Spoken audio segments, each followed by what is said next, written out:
Alright, what's going on, everybody? I'm snowed in, pretty much. We've got a lot of snow here in Illinois, in the part of Illinois where I'm from. And we're going to talk about the Texas Chainsaw Massacre 2022 film that's coming out in a couple weeks on Netflix. It was the film that was supposed to be going in the theater, but they guessed they had bad screening reviews.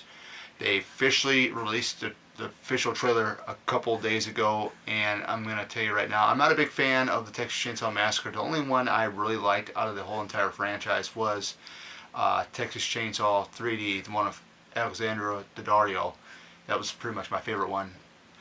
Other than that, I didn't care for any of the rest of them. The remake was so-so. I didn't really like it. Even the prequel to it, I didn't really like. But the trailer for this new one, I think it looks pretty well done. We have to wait and see what the actual movie is going to be like. Just because it's a trailer, the way the trailer's pieced together, it looks pretty good. They make it look good for these movies, but when you actually see the actual film, it's questionable until you actually see the film. So I will be watching it the night it is on Netflix, and we are going to go ahead and see. Now, this is old man Leatherface, so I guess he's in his 60s. It's 50 years after the events of the first film from 1974. I believe it's either 73 or 74. I mean, I don't really know, but I know it's either between 73 or 74, which the original film came out. The 2013 one, that was with Alexandra Daddario, that was a direct sequel to the original film. So how many, I mean, the whole Texas Chainsaw Massacre franchise is just, it's really crazy, really messed up. Nobody really talks about Leatherface, the Texas Chainsaw Massacre 3. That was pretty unique. You had Ken Foray, Viggo Mortensen, William Butler, who was Michael in Friday the 13th Part 7, the new Blood, I believe, or so, if I can remember the subtitle. I have to look at that again. Yeah, The New Blood. William Butler was Michael in Friday the 13th Part 7, The New Blood. That movie was it was all right. I mean, it came out in 1990. However, I did not like the original film. Of course, it was in a different time, in the 70s. Just the brutality, just what they did to Sally was unbelievable.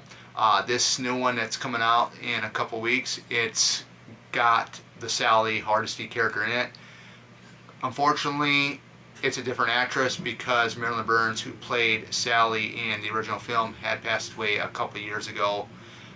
So we're going to see how that works. People are complaining about it's going to have like the Halloween 2018 Halloween Kills vibe, the Laurie Strode aspect of that part of having Sally in it. Regardless, I can really care less about that. I wasn't a big fan of Halloween 2018 or Halloween Kills. I can go on a whole topic about why I didn't like it and which films in the Halloween franchise. We're going to say that for the Halloween talk and another video sometime down the road.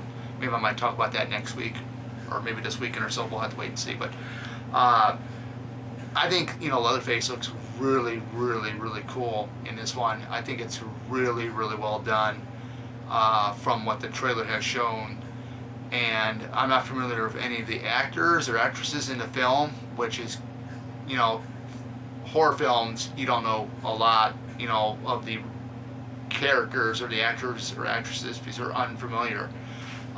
There have been some past horror films that are you had some up and coming stars. I remember Chad Michael Murray in the remake to House of Wax.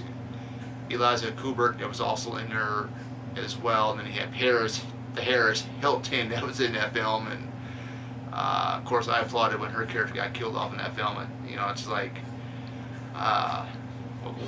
what can you say, But yeah, I mean, this movie, the trailer looks so well done. It looks very good, pieced together nicely, and it looks like Leatherface might be doing his own thing like he did in 2013, where he's by himself. He doesn't have the family.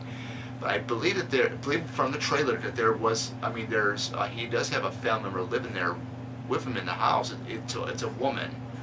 And I believe she's I don't know if it's his mom or if it's an aunt of his or what. We'll have to wait to find out about it.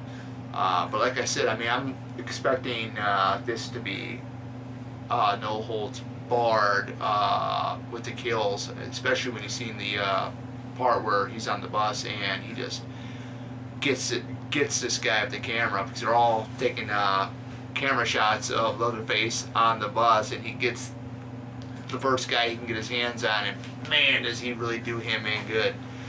But yeah, like I said, I'm super stoked for it. Like I said, I'm not a huge fan of the franchise. I didn't like the original film. Part 2 I didn't like. I mean, you can go ahead and say, man, why didn't you like the Texas Chainsaw Massacre franchise? It just wasn't my thing. I'm like I said, I'm 100% Friday the 13th and Scream fan right here, but just to say, this is gonna be, I'm gonna do an afterthought of the film, or a review of the film after I see it. I'm pretty sure it might be coming out after it's released. It might get I'm hoping it gets a physical release, like a Blu-ray or 4K, because if it's good, if I like it, I might just buy it. I mean, I own Texas Chainsaw 3D on Voodoo. I got that Voodoo code from a buddy of mine. So yeah, that's it, guys. I mean, it comes out February 18th. I'm gonna watch it. I'm super stoked about it. I mean, you know, some people are not, but from what I've seen in the trailer, it looks pretty good. But the final call is going to be once you actually see it, and then that's when I'll make my final judgment. But the trailer looks amazing, and that is it.